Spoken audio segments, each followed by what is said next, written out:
और सर देखिए, अब अगर हम नागौर सीट की अगर बात करते हैं तो नागौर सीट के अंदर गौरव गोगोई हो, काजी निजामुद्दीन हो या फिर वो सुखजिंदर सिंह रंधावा, इनकी शुरू से यही धारणा थी कि मुस्लिम कोटे की सीट है।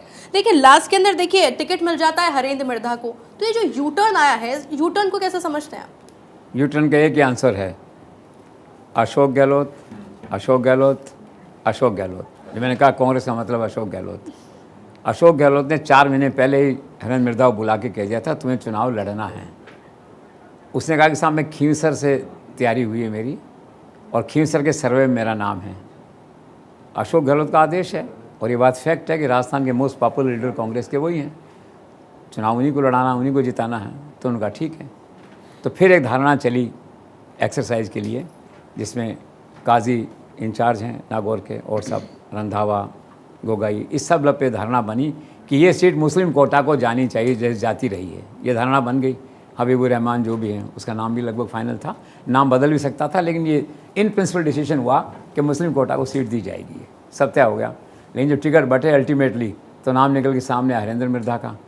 तो फिर जो आपने सवाल किया था कि सर्वे हम क्यों करते हैं, हम फील्ड में काजी एक्स्ट्रा को क्यों इंचार्ज बनाते हैं, क्यों धारणा लेते हैं, क्यों अमृता धवन को लेते हैं, क्यों विजेंद्र सिंह को, देवेंद्र सिंह को लेते हैं, हम जो है विजेंद्र सिंह को लेते हैं, क्यों लेते हैं, ये सब धारणा थी। अगर टिकट आपको देना है पहले से तय है तो मैंने आपसे कहा ना, फिर जो मीटिंग में जो डिस्कशन हुआ कई बार जो है, तो मैंने कहा अशोक गहलोत का होमवर्क इतना अच्छा होता है कि कोई व्यक्ति बैठक में बैठा हुआ लॉजिकली उसे ना नहीं कह सकता।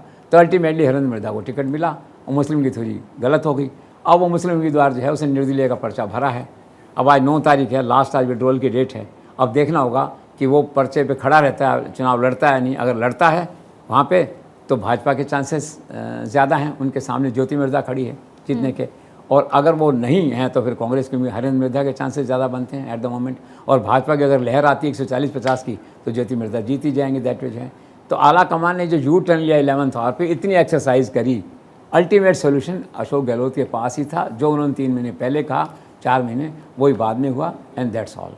तो नागौर सीट की कहानी की शुरुआत और अंत दोनों अशोक गहलोत से होती है।